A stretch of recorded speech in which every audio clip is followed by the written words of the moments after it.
All right, I'm going to buy me some time. I'm about to talk fast. And I told you already this morning, it's not going to be exactly the same old structure that we all learned and is very good.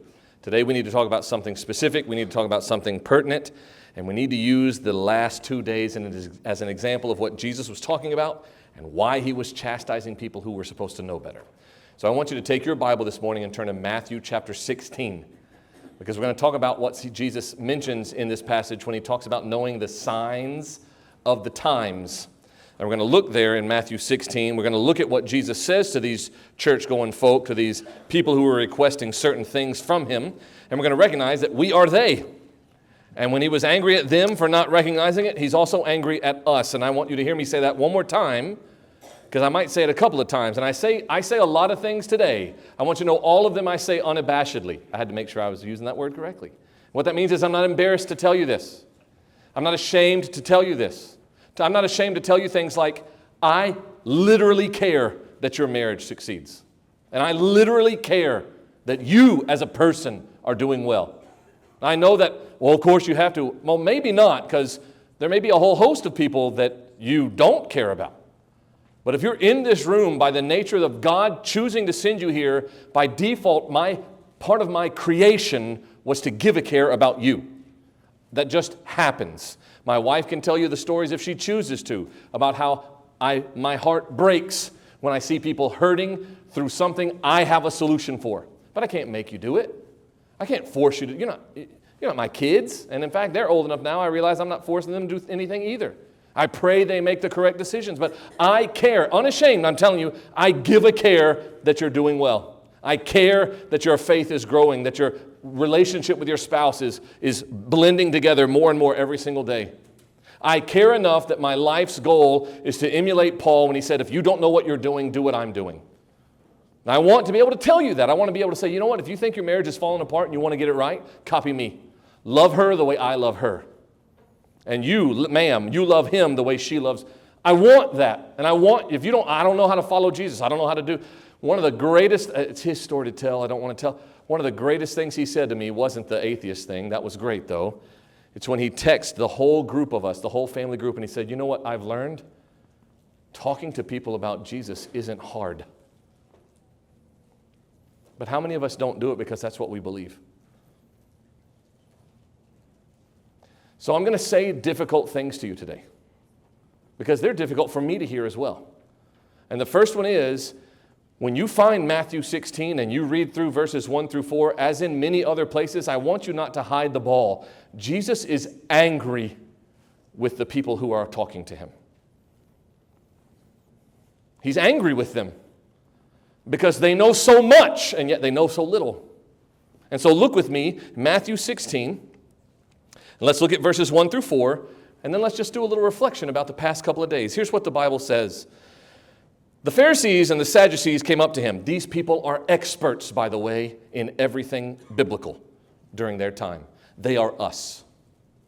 They are church-going, God-fearing people. But they came up to him, putting Jesus to the test. They asked him to show them a sign from heaven. To give you a little context, right at the very end of chapter 15, he's just fed more than, but the Bible will tell you, 4,000 people. They say, Mason, you're so dumb, you don't even know he fed 5,000 people. No, he did it twice. And in fact, if we know Greek, we realize that he fed 5,000 people, they were all Jewish. When he fed 4,000 people at the end of Matthew 15, they're Greek. They're not Jewish. They're not God followers. And I know this, and you were intended to know this, by the word that Matthew uses for basket. Because when he talks about filling the baskets with the little boy's lunch, that word is a Jewish basket, that word that's used. And here at the end of Matthew 15, when they collect up all the food that's left after feeding the 4,000, it's a Greek word for basket. It's a different basket. And Jews didn't use their baskets and they didn't use the Jews. It's Jesus showing, I'm here for all of you. But that's just happened, and yet here the church folks come up, show us a sign. I just did. Why didn't he just say that? I don't know. But he had just done that. That's at the close of Matthew 15. And then in Matthew 16, here come the church folks. Hey, show us a sign from heaven. Look at what Jesus says to them. Verse 2 says, but he replied to them, when it's evening, you say, it'll be fair weather, for the sky is red. And in the morning, there will be a storm today, for the sky is red and threatening. You know how to discern the appearance of the sky, but you are unable to discern the signs of the times. An evil and adulterous generation wants a sign. And so a sign will not be given to it, except, what does your Bible say? The sign of Jonah. Boy, do people argue about what that means. Now, I'm going to tell you what I think it means, but we're not going to spend any time there today. Then he left these people and he went away. How long did Jonah spend in the fish's belly? 3 days. How long does Jesus spend in the tomb? 3 days. What happened when Jonah was finished being in the belly of the fish?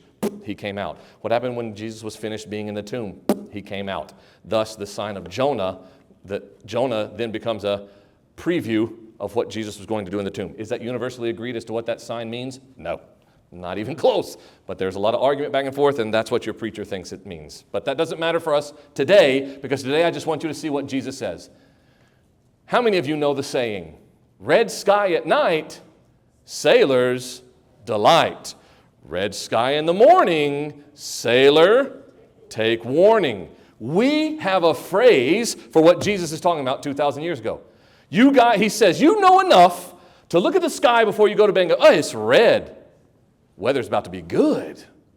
Or you know to get up in the morning and you look at the sky and you say, oh, it's a red sky. It even looks angry. It's going to be a bad weather day. We do this. And you just got finished doing exactly that. So we know how to see the signs of the weather. Jesus is angry, though, and he says, but you don't recognize the signs of the time. You're not paying attention to what's happening in the world today. And you're not doing anything to change it. Now, I want you to look with me for just a minute. Let's just reflect. I know it literally just happened, but let's just reflect, okay? We just got finished with this major storm event, and granted, every one of us that have lived here long enough, we might say, extra sensitive to weather events, because in 2014 it happened, and it happened in a big way, did it not? But over about 10 days ago, there was already a different weather event that we were all paying attention to back that far, but they were already talking about the weekend of March 14th and 15th. About 10 days ago, all the weather things were all saying the models are suggesting this and that and the other. And so we all collectively started paying attention. We all started looking. And then we started sharing maps. Now you all know what I'm talking about. Here's one right here. Everybody starts sharing these maps on social media, don't they? And you get confused because the one that they shared a week ago comes up with the same one they shared today, and you don't know which one is accurate, right? So you got the one on the left. That's what they said Friday's weather was going to be on March 13th, the literal day before. And you look at that map, it's got green on it. Green is happy. So you're just thinking, rain. Literally one day later, the same map came out, and they said, okay, Friday may have changed a little bit. And so now most of that map is red. And if you're like me, what spot on that map do you care about the most? Where you are. And so you're eyeballing Winston County, the only county that has 3 stair steps on it. Because you might be like me, not from Mississippi, and you don't know exactly where you are, but you can recognize that unique looking county. And so you find those 3 stair steps, because I'm just saying, Eupora gets to be put on the map, but Louisville doesn't by name? Come on now. Excuse me, who do we need to talk to? But anyhow, they don't ever put Louisville, but you learn how to recognize the little steps, and you're like, hold up, I'm in the red. Are you not reading the signs of the weather? And you're even aware when they change, and you got busy sharing those maps like everybody else. And they had a map for Saturday too, didn't they? And the map for Saturday looked like this. And the Saturday map had 3 colors originally, in that map right there, issued on the 13th. That's Thursday before it all went down. And so you're looking and saying, ooh, I'm in the same sort of area as I am on Friday, but, well, it could get worse. And then they released another map. And it had the pink or the purple, whatever you call that. What do you call that? All I know is it doesn't go any higher, does it? There is no color past that one. And where are you looking? You're looking in that spot where it's got the steps. You're like, wait a minute now.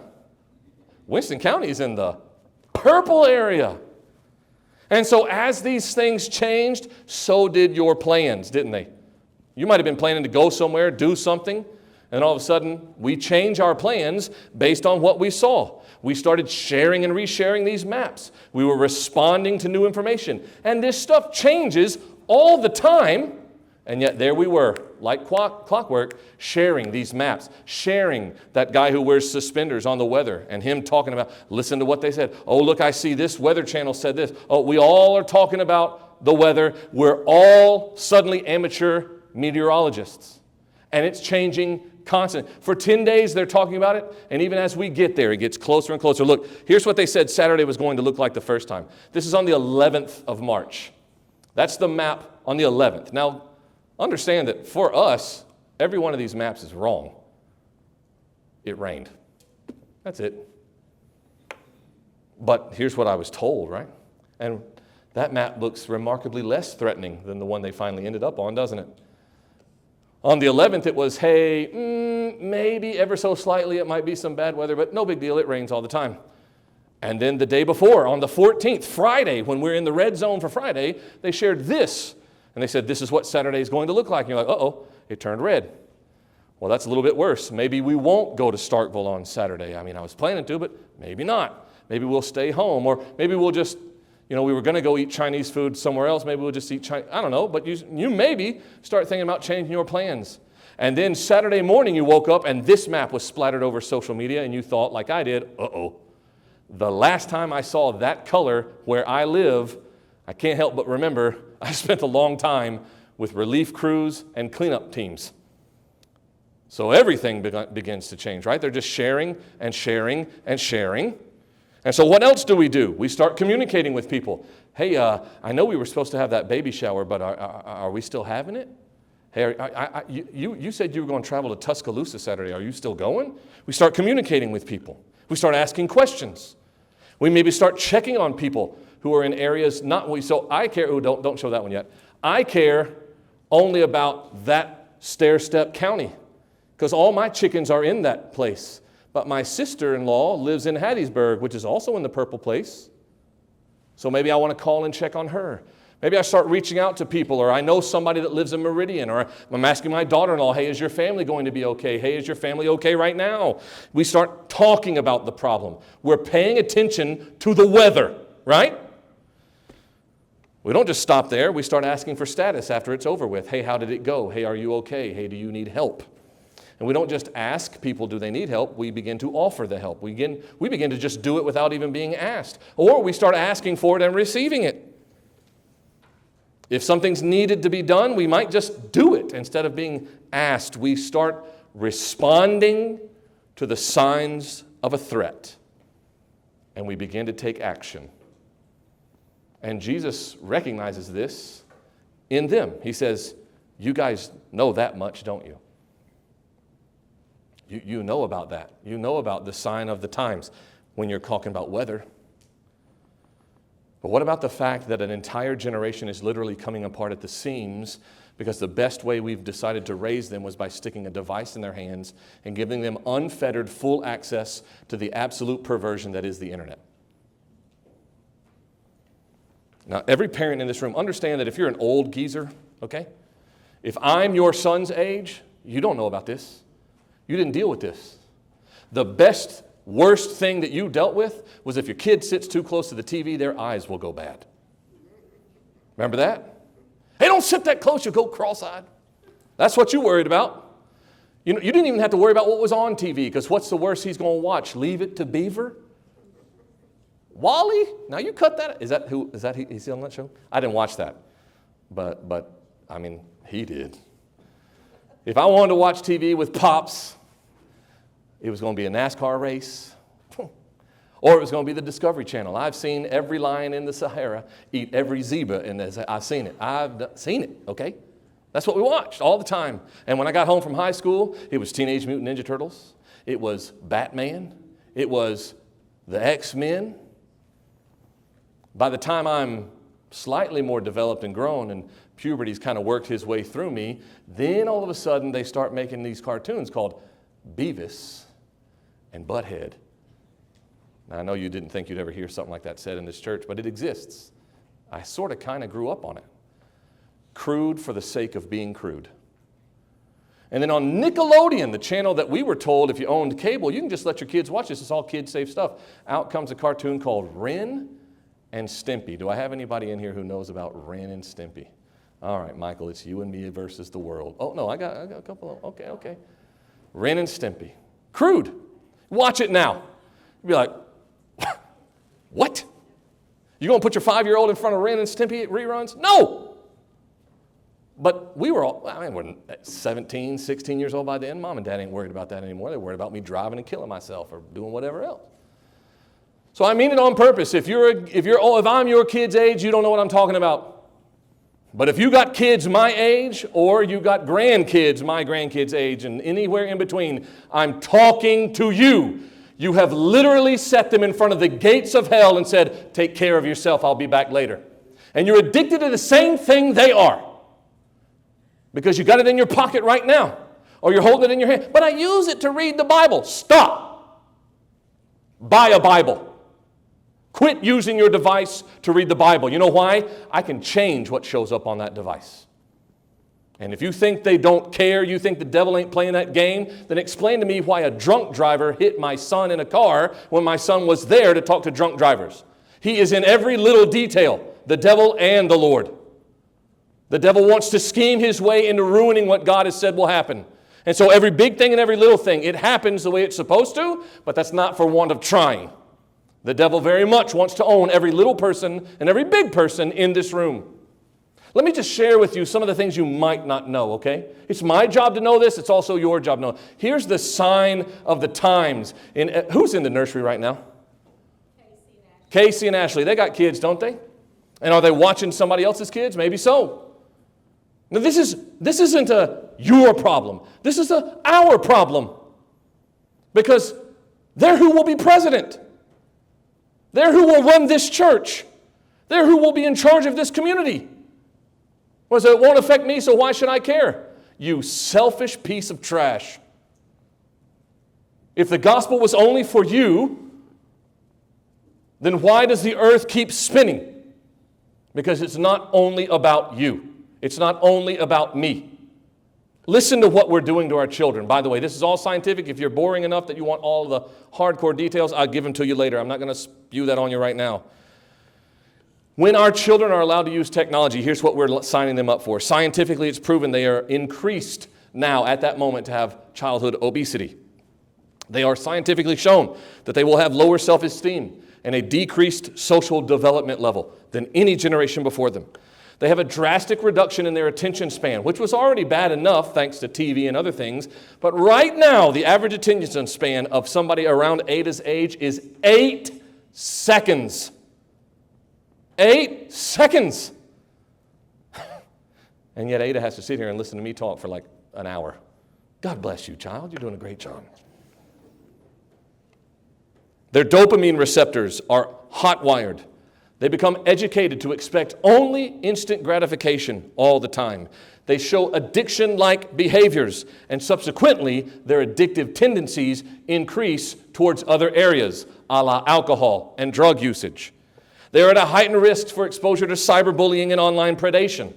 See, remember when you said you can't let your kid play out in the front yard because a sexual predator is going to drive up in a white van that says free candy. And your kid is too dumb, and they're going to walk over there, I'll take some candy, and then pew, they're gone forever. So you can't go outside, little Jimmy. You can't go outside anymore. So where did the online predator go? Online, where they're going. You keep them outside, or safe from outside because you think they're safe, and you put them on the outside of the internet, and that's where they all are waiting. They now suffer from guaranteed. This isn't Mason just trying to scare you. That's just facts. They will now begin to suffer from sleep deprivation. Because the number of parents who let their child have access to that device during bedtime is almost 85%. Here, not only just have the phone when you're 7, but keep it with you in bed while you're supposed to have a bedtime of 8:30. And I'm going to let you do that. You know why? Because I'm going to have mine in bed too. They have an absolute overstimulation issue that prevents them from actually having REM sleep, which is the most important type of sleep for you to develop your brain to clean itself out. All of these things are in the most important time of their life. It increases their negative emotional development. So we have astronomical growth in depression and anxiety for teenagers, suicidality in preteen and teenage range, oddly enough, more in boys than girls. Well, attempts in girls, success in boys. They have increased displays of aggression. You ever wonder, man, kids are just mean, huh? You know, when we were kids, we weren't that mean. They just snap. They just pop off at the tiniest little thing. You wonder why? It's because that thing they got put in their hands when they were 5. And then it affects faith. Here's a quote from Paul McClure, sorry. It's from an article, or was it an article? I should have written that, I forget. Tinkering with Technology and Religion in the Digital Age. Internet use is associated with an increase in being religiously unaffiliated, and it decreases religious exclusivism. In other words, they partially just don't give a care, and if they even give a care, what does it matter if you're Christian or Buddhist or Muslim or Hindu? It doesn't matter. It's all the same. Many roads up the same mountain. Another lie. Last little factoid. The NIH, the National Institute for Health, they did some research they titled Impacts of Technology on Children's Health, a systematic review. Their whole job was, we want to look at all of the articles that have ever been written about this and judge the quality of the studies. So you notice that sometimes people will say, experts say, and one thing we never stop to wonder is, who are those experts? And how did you analyze or take what they say? So that's what the NIH did. They looked at all the articles they had access to, 554 of them, and they had a certain level of academic expectation that the researchers had to meet for it to count. Does that make sense? Out of 554, you know how many, and this was a 5-year span, from 2015 to 2020. Out of 554, you know how many they found that met academic requirement? 8. 8! And so they looked at those 8, and they recognized something very quickly. 6 of the 8, all of these articles referred studying the impact of technology on early and mid-childhood development. 6 of the 8 that met academic criteria, 6 of the 8 only recorded negative impact. They couldn't find anything positive. Now, in my generation, it was baby Beethoven, and some of you have heard me say that before. I think we might still own them. DVDs. We had baby Beethoven, baby Mozart, and baby Chopin. Bach, my bad. Oh, it's because I was playing Chopin for my grandson the other day. But it wasn't the break your brain version. It was just a dude. Anyway, you know what we were told? Just sit your infant in front of the TV, play this DVD on repeat forever, and his brain will be gigantic. You know what they say now? Yeah, that's real bad, don't do it. Okay, well, if they say it's real bad, don't do it, do you think I'm going to sit my grandson down in front of that same thing I set his dad down in front of? I hope you know that the answer is no. Of course I won't. Because now we know what we didn't know then, which was it actually was damaging his attention keeping. It was giving him constant positive neural feedback, and so he wasn't learning how to be bored, which increases creativity, which increases imagination. It's negative what we're doing to them. Higher frequency of internet usage is associated with a decreased verbal intelligence and a smaller increase in brain volume. This generation has literally a smaller brain than those who have come before. And we know why. Because we gave them their device. Because we put technology in their hands. All of this is markedly tracked and way worse than it ever was before, beginning in 2010. What will be referred to in literature, if you ever go look this up, is the 2010s. Now you're thinking, what happened in 2010? 2 very important things. 1, actually in 2009, towards the end, I think, of 2009. Facebook, you all know what that is, added something, the like button. Some of you may remember the dark ages of Facebook where there was no like button. There was no feedback loop where you could like your friend's post, and then you kind of sort of, whether you never talked about it, you kind of expect them to like yours back, you know? Or maybe you make a comment on something and heart their post, and so they heart your comment. This is all gratification. It's tripping the same area of your brain that a heroin addict's brain gets triggered. Well, they added that late in 2009, and then in 2010, this came out. Now, if you're a big tech junkie, you'll know what that is. In fact, if you know, say, what do we call that? An iPhone. That's the old school one that's got the home button on it. You remember that? Before it was analyzing your face, you had to push the button. That's before it even had the fingerprint reader in it, I think. I don't know. That's the iPhone 4. The iPhone 4 came out in 2010. Some of y'all might still be rocking it right now. God bless you. Literally carrying a museum relic in your pocket. No, she's not, because I helped her upgrade. You don't have that one. Yeah, you still have a button, but you don't have that button. I promise you don't. Okay, iPhone 4. I want you to look at it. Look at it. Whether you can see the black one most clearly or the white one, you see that sort of long oval shape at the top? It's very skinny. That's the earpiece. That's where you hear the person talking. You see that little round circle to the left of that long oval piece? That's called a selfie camera. iPhone 4 is the first mass-produced and mass-accepted smartphone that contained a selfie camera. So now not only was I able to take pictures of my lunch or take pictures of my friends doing something goofy, now I could stick my arm out and take a photograph of myself.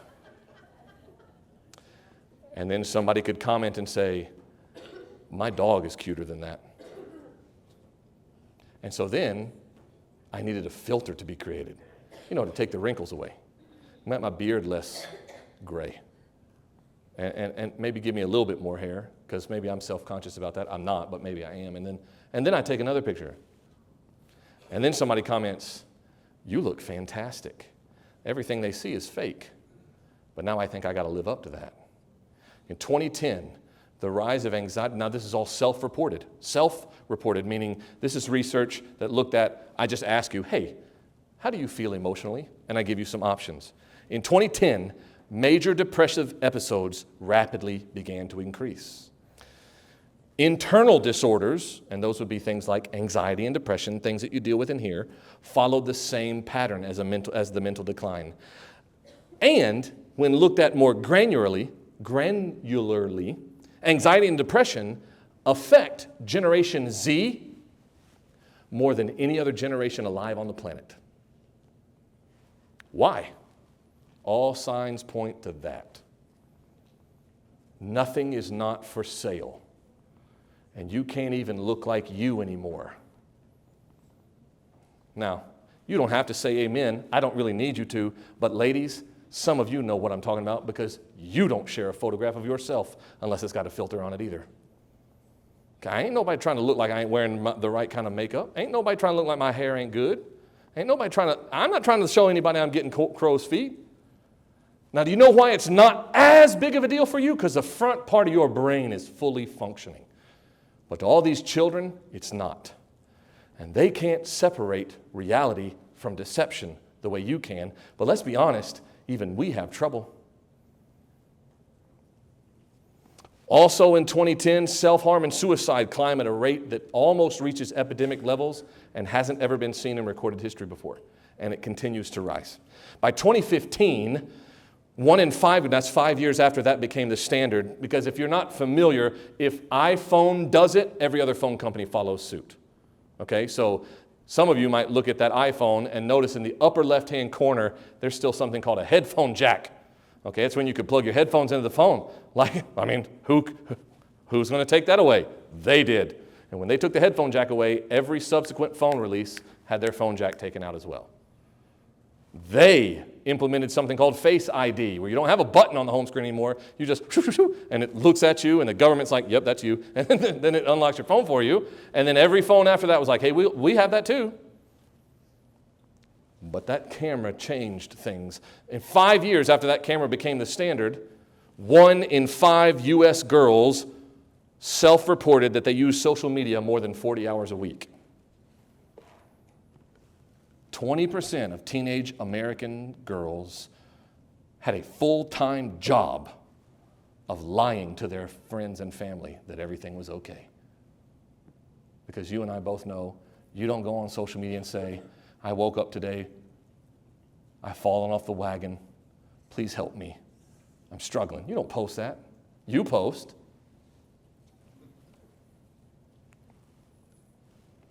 By By 2023, that's 2 years ago, 46%, now let's be fair and just round, okay? Half of the teens in this country self-reported as being online most of the time. Now you tell me where the real world is. Now I want you to think back to what Jesus said to them. When it's evening, you say it will be fair weather because the sky is red. You pay attention to the sign. And when it's morning, you say, oh man, it's going to be a rough one because the sky is red. You pay attention to the signs in the sky. He's angry because he says you don't pay attention to the signs of the time. And I'm telling you this morning, it is the yeoman's job. You have a weight to bear. But mom, dad, grandma, grandpa, or community citizen, your job, according to your Savior, is to get in the way of this murder. Because their minds are being taken. They are being oh, but it's just Fortnite. It's just, no, it's not. I can go even further, but the clock says enough. I can show you scientifically it is physically harmful to the child for them to have a device. Now, if you went to the doctor and the doctor told you this is killing you, stop touching it. Wouldn't you at least have some reservation about touching it the next time? I mean, even if you did it, you'd be like, ooh, but that has a cost, doesn't it? But argumentatively, it's like your life, your business. If you want to touch it, touch it. But this isn't your life. It's the life of the future that God entrusted to every parent in this room. And what are you doing? Well, preacher, it's easier. I know. Well, preacher, it calms them down. I know. My children are just on the cusp of all of this. Okay, because in 2010, when that selfie cam pops on the scene, the twins are 5. So I had to deal with it. And do you know how hard it is to have a 10-year-old with every one of their friends having a smart device, and you're at home saying, not here? Is it hard? Yep. Are you supposed to do it? Let me cite another Bible verse for you, and then I'll step away from it. In Matthew 19, so 3 chapters later, in verse 14, Jesus says something that you're probably all familiar with. Children have started to gather around Jesus, and children don't belong in the area of adults having conversations. But they just come because he's likable and he's lovable. And the disciples are trying to shoo him away. Get out of here, kids. This is grown-up talk. You got to go to the little people's table. Big people speaking. And maybe you already know Jesus doesn't chastise the children. He chastises the adults. If you're a King James fan, here's where you hear for the 1611 friends, suffer not the little children to come unto me. The whole verse itself in New American Standard says this, 19 verse 14. Jesus said to the disciples, leave the children alone and do not forbid them to come to me, for such is the kingdom of heaven, or the kingdom of heaven belongs to these. Now I want you to focus on the word forbid, or what King James translated as suffer. Suffer not. Don't forbid them to come. That Greek word is kaluo. And kaluo can be translated as hinder. Hinder means get in the way. And I'm telling you right now, we are getting in our children's way because we think it's easier to raise them with technology. And the sign of the time is that it is killing them. It is killing them. Mom, do you use Snapchat? Your daughter does. Do you know what Snapchat was created for? It was created to share nude photographs with one another. That's why the big deal about Snapchat used to be, they used to talk about this until it got proven that they were lying. It used to be that when you send a snap, it doesn't get saved. And you send it, and then it disappears. Turns out, at least not to my surprise, that was a lie. Facebook, everybody in here, there is a sermon running right now on Facebook from this church. We all make use of it. But Facebook was designed by Zuckerberg at his college to rate the attractiveness of women. Facebook. The origin of these things sort of tells me the background of why they exist at all. Musical.ly. Anybody in here use the app Musical.ly ever? You probably do. You just call it TikTok. Musical.ly was rebranded. So parents all over the world, especially in the United States, you can't use, that's what I told my daughter's like, I want to download Musical.ly. You just make music videos and dance. I was like, no. And then she comes up about a year later. Well, I can't have Musical.ly, but what about TikTok? Same thing. Literally. In fact, if you're smart enough to go into the back end of the app, it still refers to itself as Musical.ly inside the app. It should bother you that in the United States of America, TikTok is used to program children to believe that they can be boys and girls and choose. That they can love, well, love is love. Don't define love, man, woman, it's all the same. Just love what you choose to love. Love whom you choose to be who you want to love, whatever, all that trash. None of that is allowed in China where that app originates. Not a one of them. Now you tell me they're not trying to program you. Tell me. Oh, preacher, I don't mean this to sound smart, but some people make their living with TikTok and they do this and that. Fair enough. That's fair enough, okay? They also play a football game called the Super Bowl. That doesn't erase the fact that it's the most sex-trafficked day in American history. Okay, both things can be correct. Sure, people are making a living with TikTok, but it's also bastardizing the minds of American children. Period. Well, I don't want little Bobby to be the only one of his friends who doesn't have it.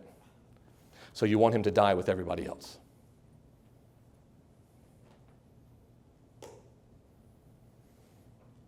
Jesus is angry because they won't recognize what's going on.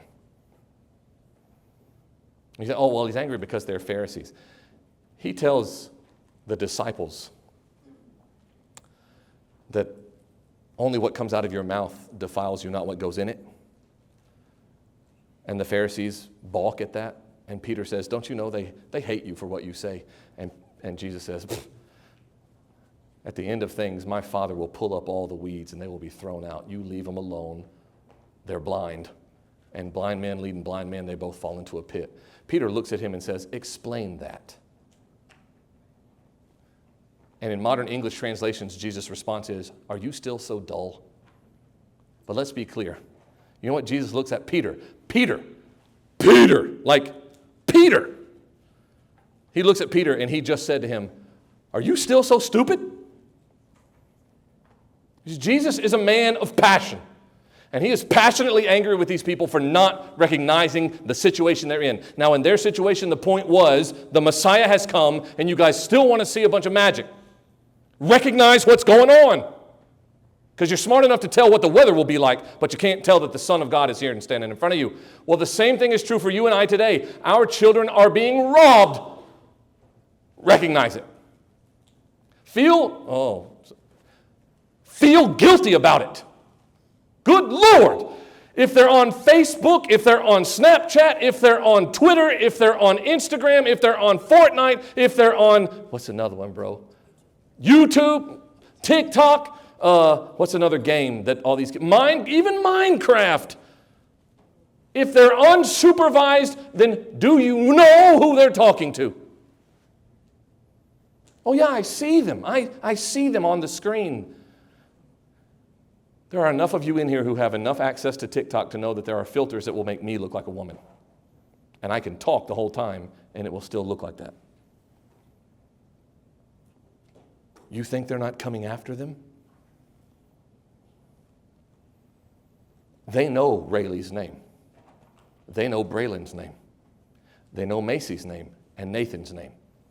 They know Amelia's name. They know Riley's name. They know. Because the devil knows. Now, what am I going to do about it? That's the question you got to ask. What Jesus is ultimately asking those Pharisees is, can you at least be honest that you're wrong? And if you're wrong about that, are you wrong about anything else? And I hope that you and I would hear the same exact question being asked to us today. You're wrong. If this doesn't bother you, I've got the information to back it up. You're wrong. Your daughters are being consumed. Your sons are being destroyed. And if you disagree with me, you're wrong. Every parent in here who waited to give their child a device can testify your daughter or your son, their behavior changed the minute you gave it to them. I don't have to convince this. It's in your face. What will you do? Just let them keep dying. Is that what we do?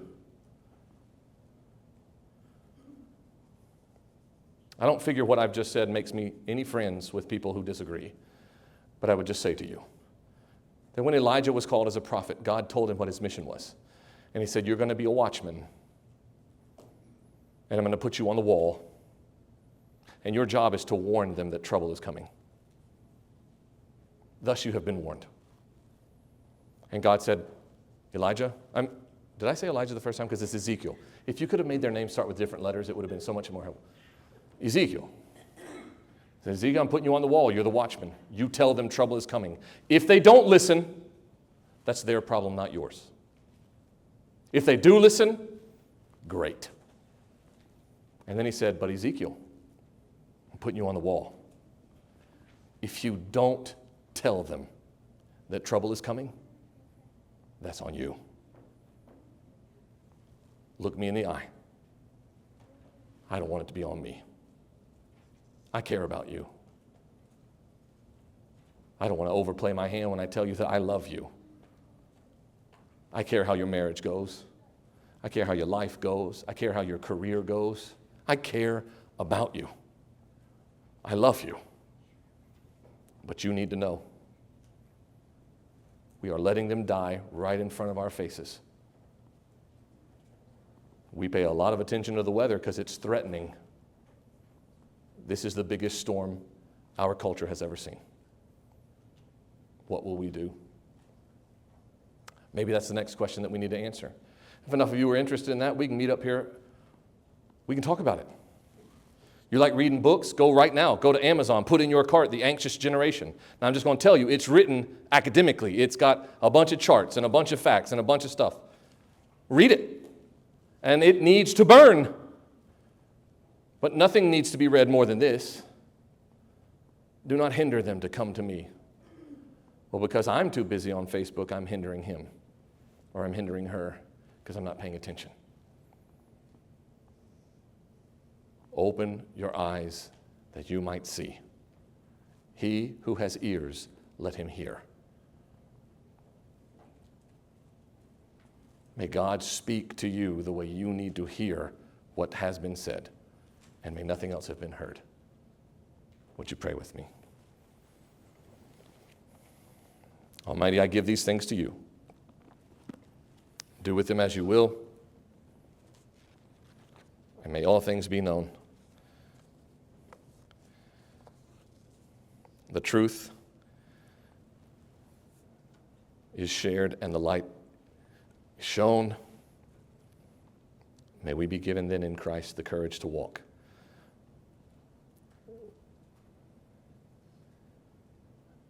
We were not redeemed to be of this world. We are citizens of a different kingdom. And I pray then in this area of life and in so many others, we live as though we are foreigners, that the world around us would know we ain't from here.